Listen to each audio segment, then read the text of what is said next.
family Let alone. them look Okay. around and see Okay. what it is they want.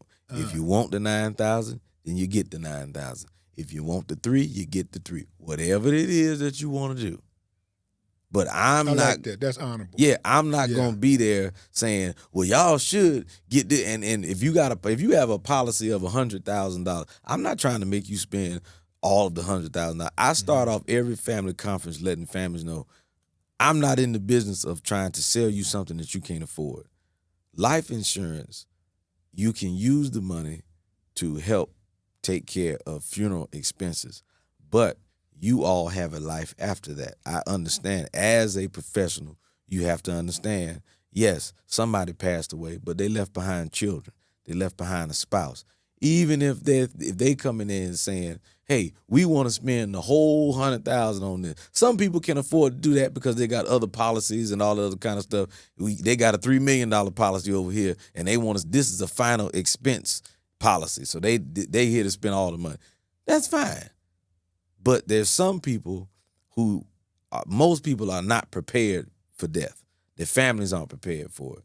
And there's still a mortgage. There's still bills. There's still, property tax. There's all kinds of stuff when somebody, passed away.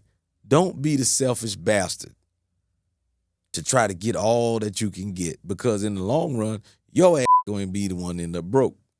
You going to be out. Serve people in the capacity that is honorable.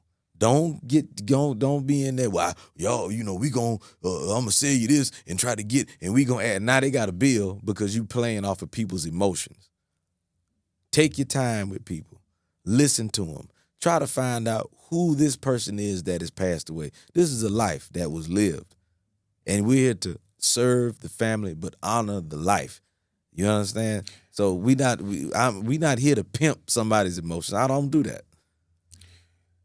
What's the name of the funeral home? Williams Funeral Home Incorporated. Williams Funeral Home in Sumter, South Carolina. Man, if y'all were out here, man, when I'd go at Williams. I'm going. Hey, look I'm going here. through I Williams. almost opened up something down I'm here. going through Williams, Don't man. speak too soon, brother. We just might. I've been looking at some property while I was down here, Yeah. man. Yeah, I mean, but that's just me. I don't think that it's not an honorable thing to play on people's emotions, and I don't even like to be friends with those type of people. man. Yeah, I don't, because you have people who are in your industry and, your colleagues or whatever, but if that's who you are, and even if you're making a good living doing it, cool.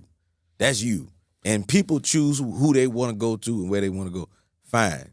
But it's not, I wasn't raised that way. My father didn't even, I remember one time I was doing some embalming for a corporation, and I went back and told my father about how many bodies they had, and I was like, man, they doing like it was a lot. It was like running it like a meal.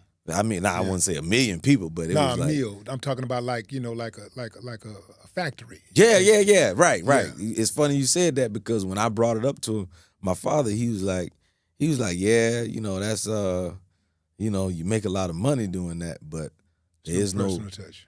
Man, you took the words right out of my mouth. That's exactly what he said. He's like, there is no personal touch. You can't spend your time with families, and you don't get to know them. You don't get to really, involve yourself in the process and help people for real. It's just in and out.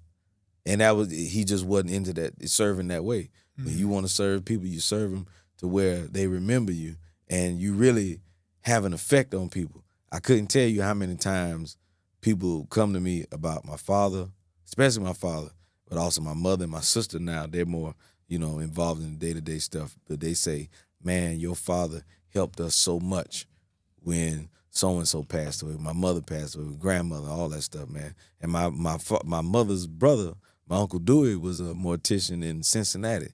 I go to Cincinnati. When I walked into one of the places where he used to work, the first thing they said was, man, your uncle helped me so much.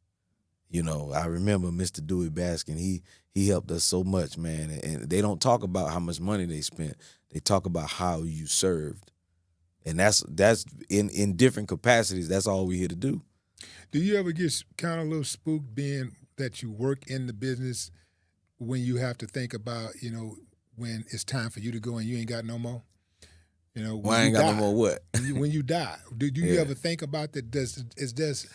are there things behind the scenes that you see in the funeral industry Yeah. that you say to yourself, when I die, I'm gonna try to avoid this situation? Well, you can't avoid a damn thing, but no. But the thing about it is, morticians don't die. You ain't never been to a funeral director's funeral, have you? We don't die. You know what I'm saying?